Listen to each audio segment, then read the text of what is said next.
Alright, we're going to try again and upload some video about the first third of the Siu Lim Tao form. Got another video where we talked about the choreography, but now we're going to go ahead and look at some of the standards and techniques that we need to approach too. So we'll jump right in. So very first thing we need to worry about is this chambered position. We start right here with our Siu Lim Tao. This is important because the shoulders are back, I'm relaxed, my hands are up. When I do this, a few things. I don't want my hands to rest against my body. When I'm doing Wing Chun, eventually I want to be able to learn to do things with two hands simultaneously. This is the very first part of that, is I want this hand to be alive while this hand's moving, and this hand doesn't get a break, it's not resting, while this hand's moving. So they're both back and off of my body. The other thing is, you see some Wing Chun guys, they get this kind of hunched shoulder look where they're always working forward. It's important to realize that we got to pull back and lops out sometimes too, and it helps us balance that out. Okay? So there's the very first thing. Make sure your elbows are back. We don't want them sticking out. We want them behind us as straight back as much as possible.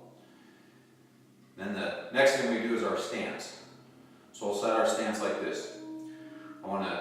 My feet are comfortable, bend my knees down, open my toes, open my heels.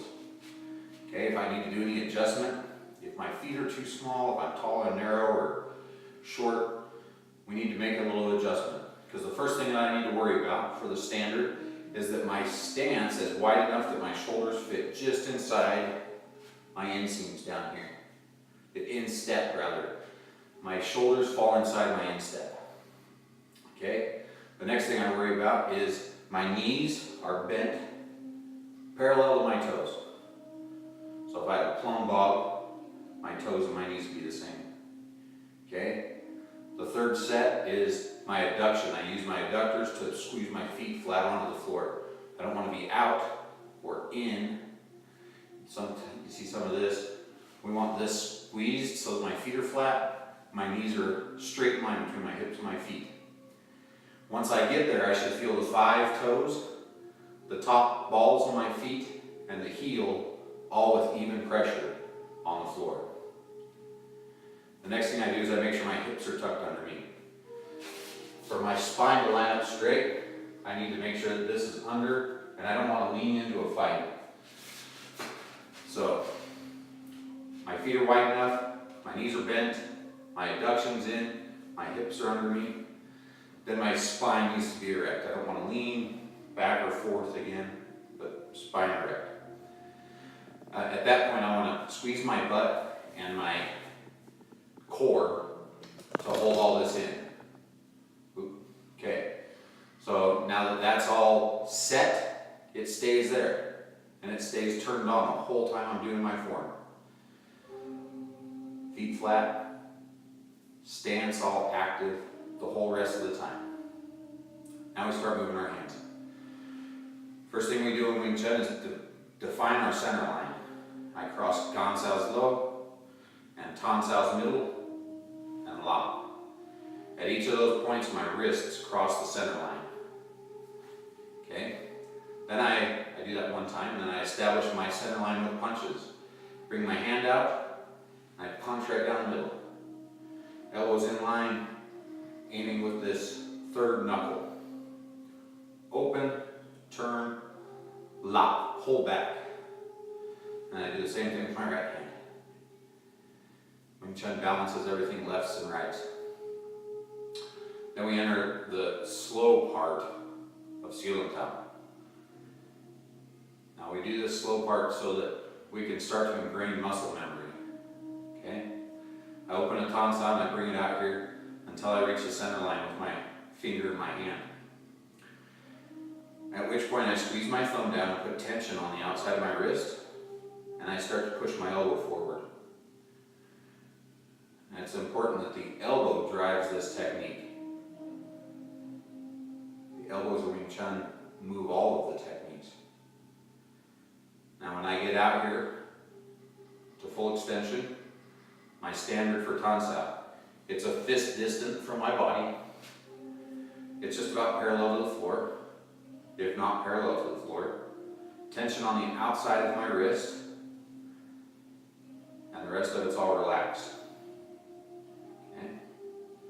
I'm going to pull my fingers back towards me and Siu Lim Tao. My elbow stays where it's at. I just rotate my wrist. From here, I tip my hand into Wu Sao. Tension on the back side of my wrist, and I try to tip my fingers up towards me with that tension there, and I start to pull back with my elbow.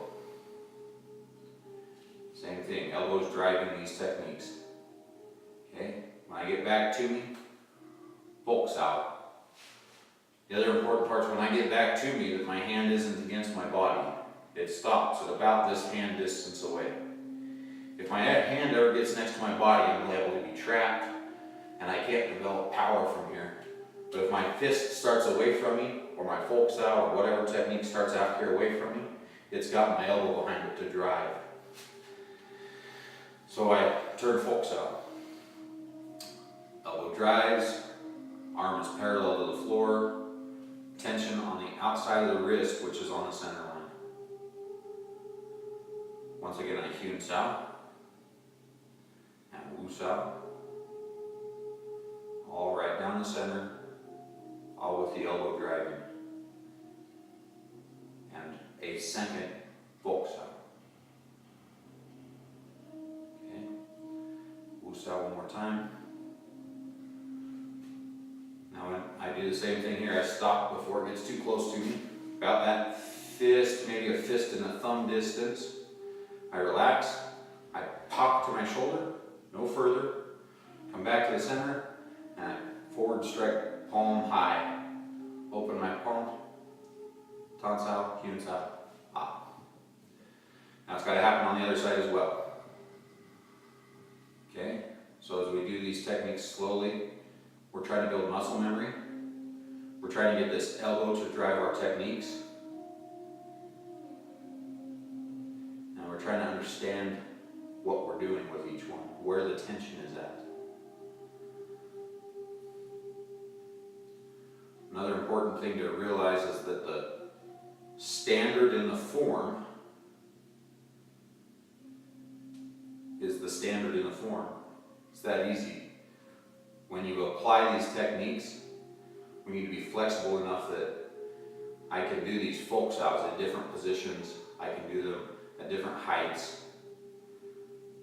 This is not a limiting factor.